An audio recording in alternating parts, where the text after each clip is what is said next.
Hi guys, welcome to Snakes and Adders. Just a quick video really. There's been some things that have been happening over these past few weeks that have given me pause for thought and something to stop and think about. And I've spoke about it before, no doubt I'll speak about it again. And that is sort of aspiration, pathways, the way that the hobby is fractured. Certain stuff that's happening that just seems to, I don't know, after all these years, just leave a bad taste in my mouth, I think, really. We've always known that there's factions within the hobby. We've got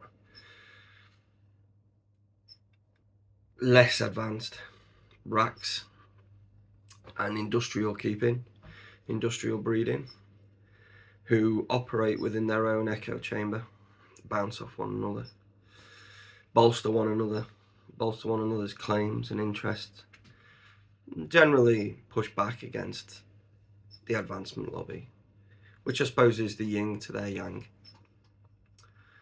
And I've often, I don't want to say that I've been hard or overly critical of the advancement lobby.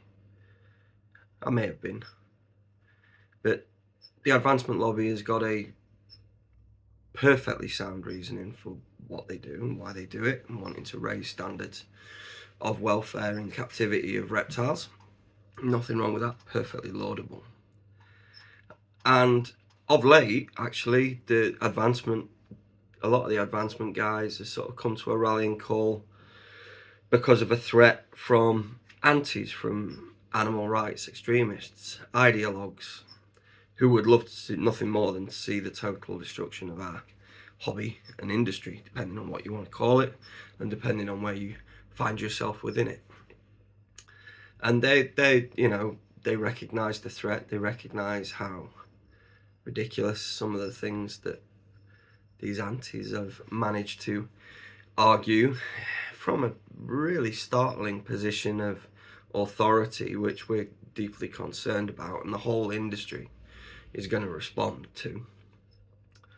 But the advancement lobby was previously the furthest that went, and there now seems to be breakaways, satellites that are going even further. And I just think it's such a dangerous game. Matt Lowe, who is from West Midlands Herpetological Society, made a post the other day which made a lot of sense to me. It was just a short couple of sentence paragraphs, which was, the polarisation of racks and the polarisation of advancement are drifting, like Pangea splitting apart. And the gap between is just growing and growing and growing. And the communal garden keeper, of which I would include myself, kind of feel like a port without a storm. And we run the real risk of everything just going sideways and us not being able to work out a path. I'm a shop owner. I sell animals, and predominantly sell animals to children.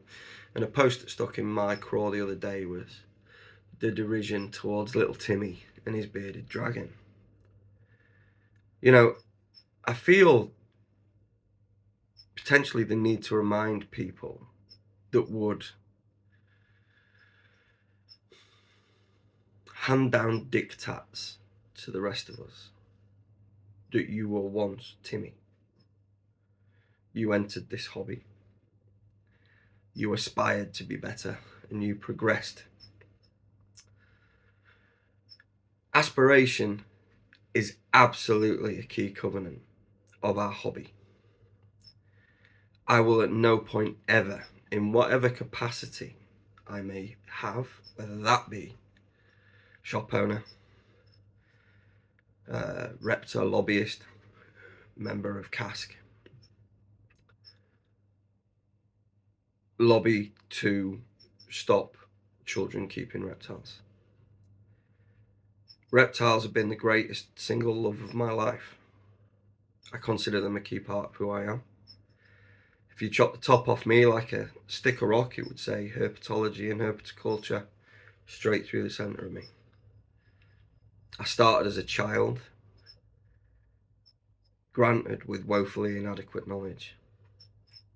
Everything that I've taught myself is self-taught. I hold no qualifications beyond A level, and none of them are in a specialism of science. So I don't think I've done bad. And I think that I've managed to help a lot of people that have gone on to far greater things than I'll ever achieve.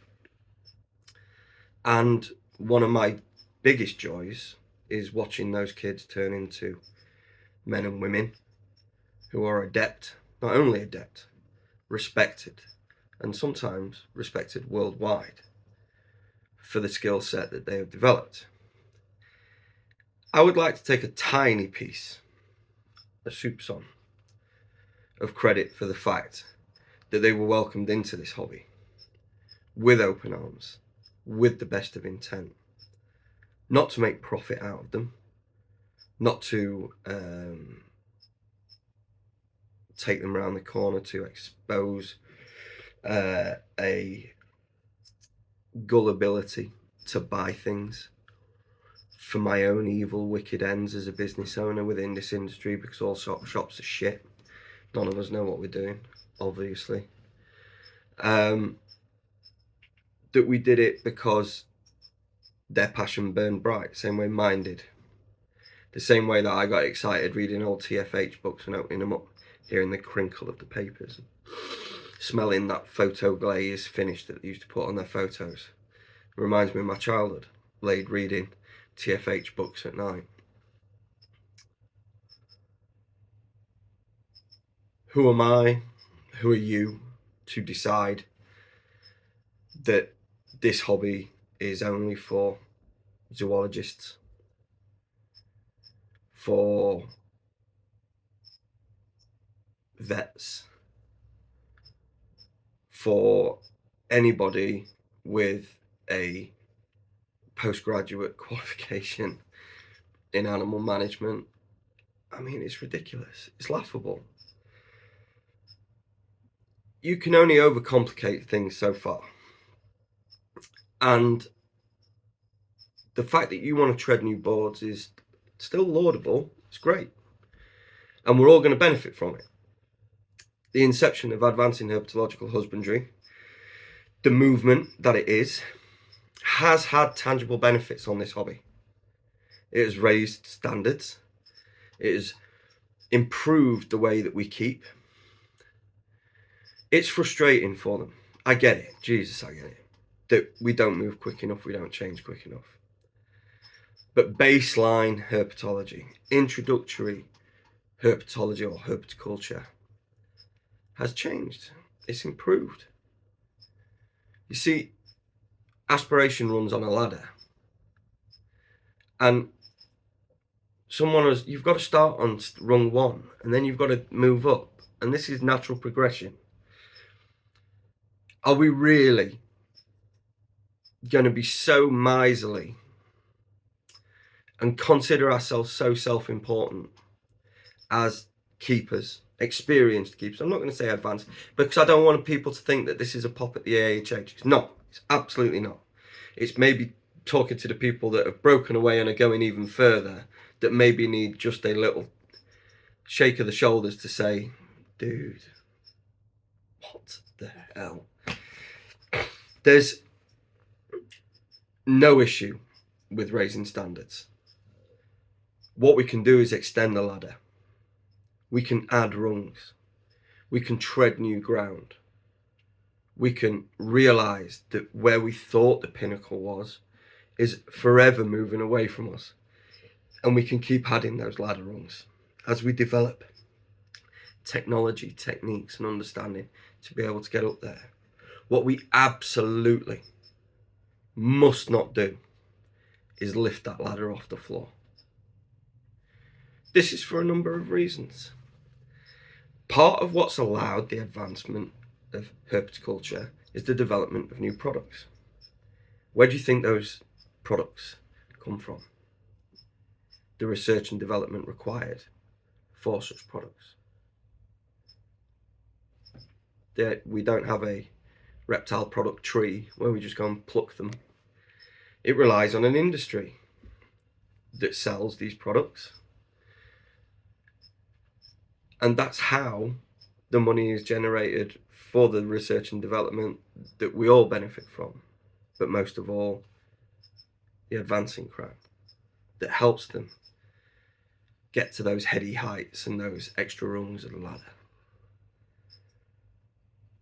If we lift the ladder, we chop off the next generation. I'm never going to subscribe to the idea that kids can't keep reptiles. We won't do it. I'm proof that kids can keep reptiles. And moreover, you all are as well. If you're an adult watching this and you started as a child, are you not living proof that reptiles can be maintained by children that become teenagers, that become adults and continue their passion? We have to be careful that the standards that we hold people to are not so rigid and so overbearing that the industry becomes impossible, because you're playing into the anti's hands. You're doing their work for them. They can sit idly by. We become self-consumed. Worthy of note is that however far we develop, however far we go in this hobby, it will never, ever be far enough. They'll always want more. No matter how advanced you become, you think that they're going to stop. They don't want you keeping. Don't care. Don't matter if you're Steve Austin, Mark O'Shea. It doesn't make any odds. They just don't want you keeping them.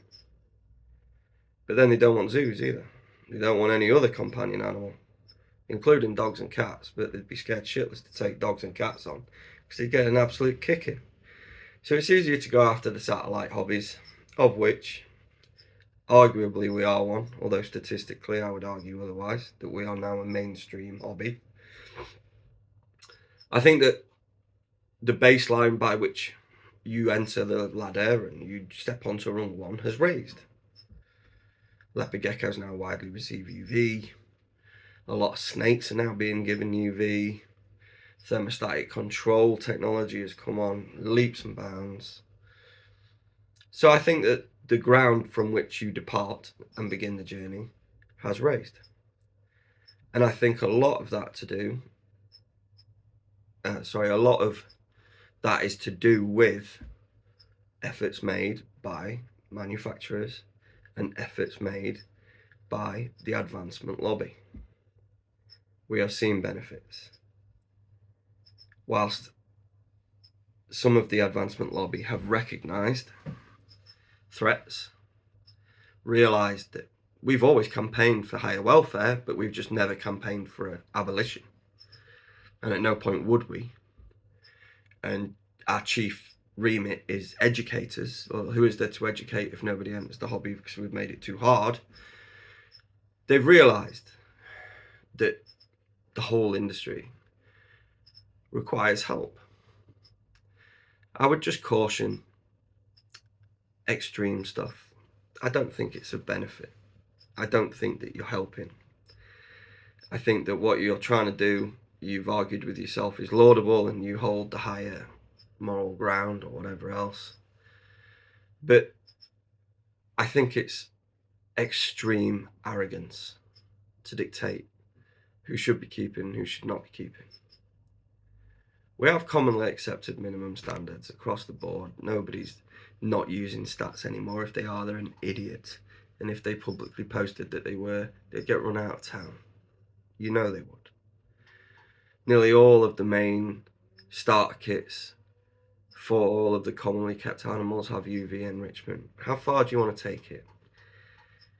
We provide a data logging sheet for the kids when we sell the snakes and the lizards, including feeds, sheds, monthly weigh-ins, all the rest of it, which they're encouraged to do. And we tell them that, if you ever want to work with animals professionally, be a zookeeper or a vet, data logging is one of the key skills that you need to learn. We make them sign a certificate that says that they accept the responsibility of the ongoing pet care, that they will improve with time and they understand that things change and that they need to advance. We do that. That's something we actively do with every setup that we sell. So what do I need to do? Do I need them to write a 15,000 word thesis on thermodynamics before they're eligible to be considered for the potential ownership of an animal? Really? I can't comprehend it. That is it in certain quarters it's getting towards that stage, and you just think, I've got no idea what you're arguing for. What would you have us do? What do you want from us? We are in a cost of living crisis. It's pointless pretending otherwise. The industry is contracting because people have got less money. And that would be true for us as it would be true for every other shop around the country. Interest rates are sky high. All right, not as high as the 80s, but they're high. Meaning that if we had to make root and branch infrastructure changes, we would probably need to consult a bank, which means that we're going to be paying through the nose for any loan to be able to afford infrastructure changes. Inflation, particularly reptile product inflation, is sky high, higher than the average inflation rate, and actually probably more commensurate to the grocery rate at between 20 and 30%. This is hugely problematic. We're having to change setup prices on an almost bi-monthly basis because we're getting 4 and 5 price rises per year from the wholesalers, which is something that we need to negotiate. We absorb as much as we can, but there's a limit to how much can be absorbed. So that has to get passed on to the end user. So we've got inflation and the cost of the infrastructure going up. We've got the cost of borrowing money going up. We have a public that are spending less money because they've got less money because their own inflationary pressures are in action.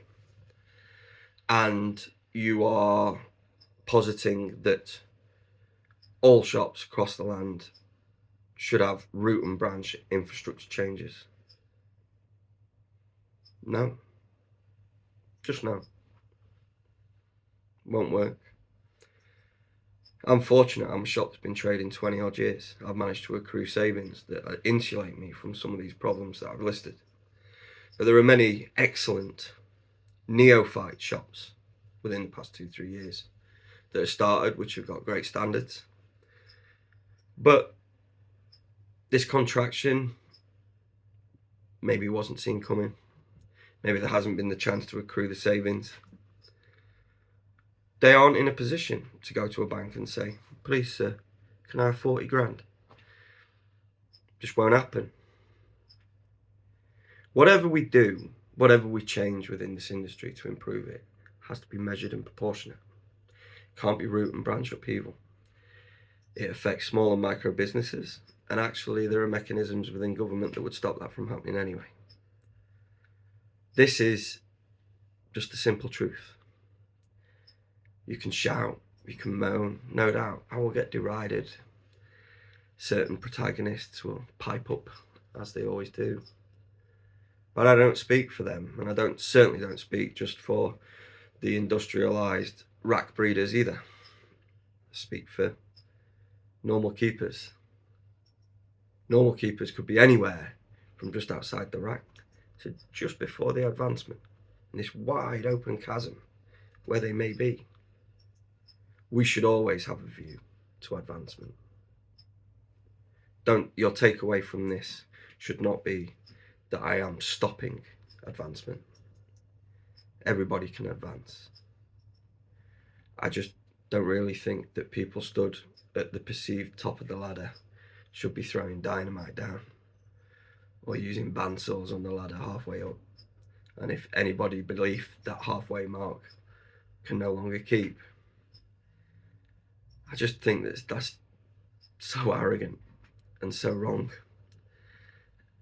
I derive great joy from working with children. Great joy from watching the excitement of them keeping and watching them develop and watching them grow. That is the single greatest gift that this industry's ever given me, the ability to help people. And I was speaking to a guy called Ricky, who came up to see me a few weeks ago. And we've got astronauts within this hobby.